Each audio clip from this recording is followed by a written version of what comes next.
Tristan Blackwell loomed in the grand doorway of his sleek penthouse, a towering fortress of glass and steel overlooking the glittering city skyline.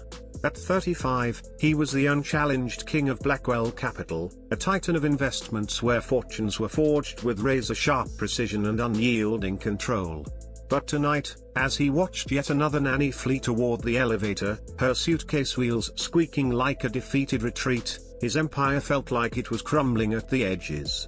This was number 7 in just 4 months, 7 elite, background-checked experts who had crumbled under the whirlwind that was his 3-year-old twin daughters, Lily and Rose. "Mr. Blackwell, I'm truly sorry," the woman stammered, her cheeks burning with a cocktail of shame and sweet relief. "But I can't. Your girls they're too much." The constant storms of chaos, the outright rebellion against any whisper of routine, the way they tag-teamed like tiny masterminds, it was all too overwhelming. "I've got 2 decades in this field, and I've never met kids so difficult." Tristan finished for her, his jaw clenching like a vice. Unmanageable. Impossible. She hesitated, opting for diplomacy. Spirited. "But yes, I'm not cut out for it. Good luck."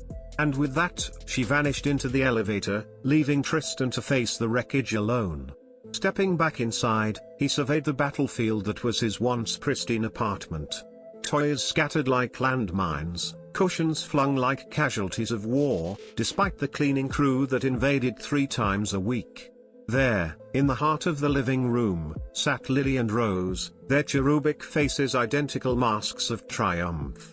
Dark curls framing emerald eyes inherited from their absent mother, they looked every bit the angels they weren't. Tristan had built his billion-dollar legacy on predicting markets, outmaneuvering rivals, and bending outcomes to his will. But these two, they were the wild cards in his deck, defying every strategy, every spreadsheet. Their mother, Victoria, had bailed when the twins were barely 6 months old. "I didn't sign up for this circus," she declared, her voice as cold as the divorce papers she sent from Paris. "1 baby, maybe. But twins. Crying, chaos, no sleep. You can hire help. I can't." She'd signed away her rights, vanished into the city of lights, and hadn't looked back in over 2 years. Tristan didn't miss her drama, but her exit left him solo parenting 2 pint-sized hurricanes who sniffed out weakness like sharks in bloodied waters. They boycotted naps, turned mealtimes into battle royals, and orchestrated tantrums that could shatter glass and spirits. "Girls," Tristan sighed, forcing calm into his voice as he approached. "That wasn't nice. Miss Patricia was here to help." "Don't like her," Lily shot back, arms crossed defiantly. "She smelled funny," Rose chimed in, her twin's perfect echo. "You can't scare off everyone who tries to care for you," he pleaded, knowing logic was lost on toddlers. It was like negotiating a merger with squirrels. "Don't need her," Lily declared. "We have Daddy. And Daddy has to work," he countered, raking fingers through his tousled hair. His empire demanded endless hours, major acquisitions loomed, deals that needed his iron grip. Being a doting dad and a powerhouse CEO. It was like juggling fire and ice, one always melted the other. That night, after wrestling the twins into bed with bribes and bedtime stories, Tristan dialed the elite nanny agency. "I need someone tomorrow. Name your price. Someone unbreakable." The director's voice was laced with caution. "Mr. Blackwell, we've sent our top 7. All report the same, your daughters are exceptionally challenging. Maybe the issue isn't the nannies. Have you considered a child psychologist? Or digging into why they're so resistant?" The call ended, leaving Tristan in the dim glow of his opulent living room, the city lights mocking his hollow success. He could conquer boardrooms, but his own home was a war zone. Failure stung like salt in a wound. Come Sunday morning, buried in work emails, a knock shattered his focus. Opening the door revealed a fresh-faced woman in her late 20s, ponytail swinging, clad in jeans and a janitorial tee emblazoned with the building's logo. Cleaning supplies dangled from her hands like weapons of order. "Hi. I'm Madison Wells, subbing for the regular crew. Bad time. Before Tristan could respond, pandemonium exploded. Lily and Rose, who'd been deceptively quiet, spotted the intruder and unleashed their arsenal, screams piercing the air, toys flying like missiles. It was their trademark welcome, pure, unfiltered mayhem. "I'm so sorry," Tristan yelled over the din, mortified heat creeping up his neck. "They hate change. Maybe later." But Madison didn't flinch. With a serene smile, she stepped inside, knelt to their level, and ignored the storm entirely. Humming a soft tune, she began gathering the strewn toys, chatting to them as if the twins were invisible spectators. The girls faltered, their screams tapering into curious silence. This stranger wasn't yelling, fleeing, or begging. She was unbothered. "These toys are amazing," Madison mused aloud, addressing a teddy bear. "This guy's seen some epic quests. And these blocks. Castle building gold." Lily, ever the bold one, inched closer. "That's Mr. Snuggles. Mine. Mr. Snuggles. Killer name. Bet he's fearless." "He is," Lily beamed. "Not scared of nothing. Even monsters." Madison teased. "Especially not monsters," Rose jumped in, drawn like a magnet. "Good," Madison nodded. "Brave bears protect fierce little girls." Tristan stared, jaw slack, as his nanny-destroying duo softened. This janitor had tamed them without trying. "Want to team up with Mr. Snuggles and Tidy? We could make this place shine like a palace." Incredibly, they did.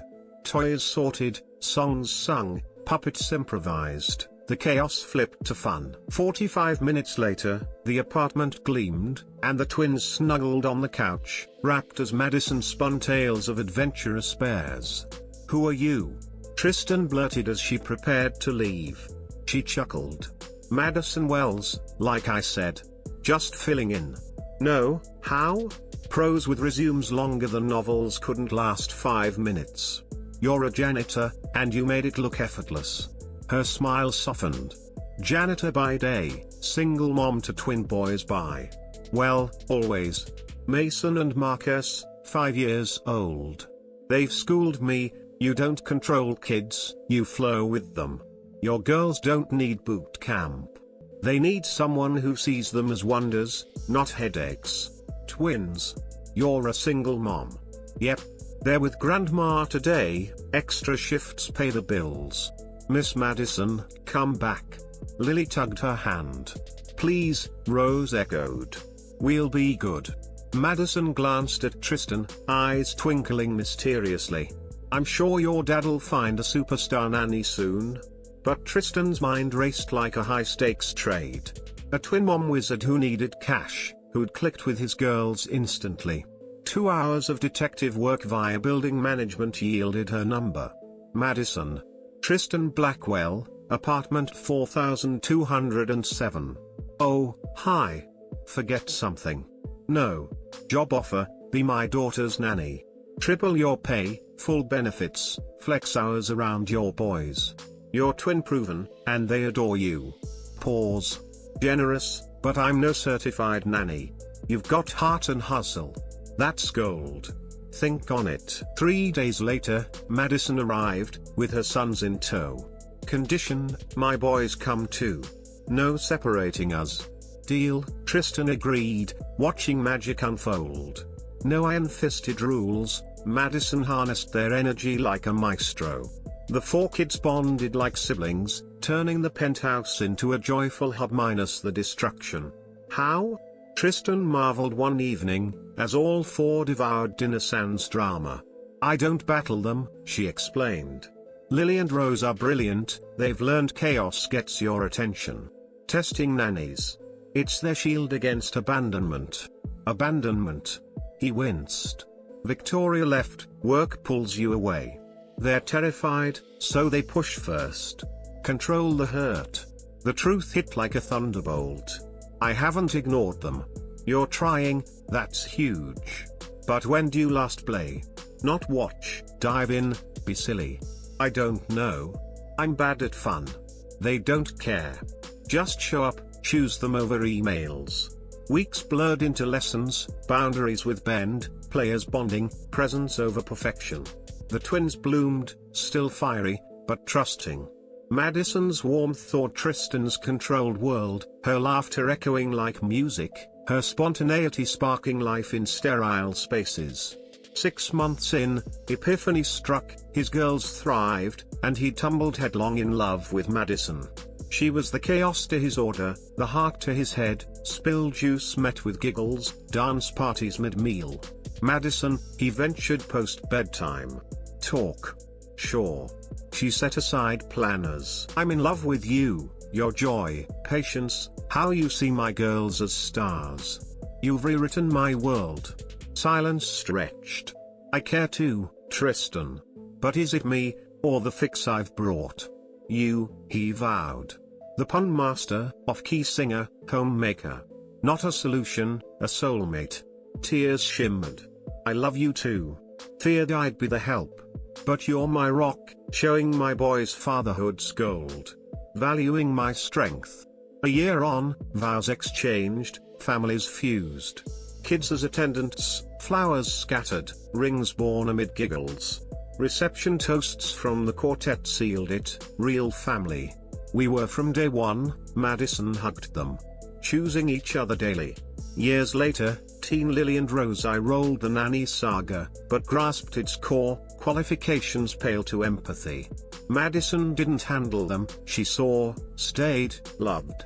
Tristan traded control for connection, success in laughter-filled dinners, disrupted calls, presence's messy beauty. Because the wildest hearts crave hearing, not handling. Chaos signals unseen pain, family blooms in staying power. If this tale on Midnight Tales stirred your soul, reminding that true sight unveils gifts in problems, and love arrives unboxed, hit like, share, subscribe for more on blended bonds, presence is power, unexpected ever afters. Comment, who saw your cry beneath the storm? Or how did you evolve into the parent needed? Sometimes, the unhandleable just await the steadfast.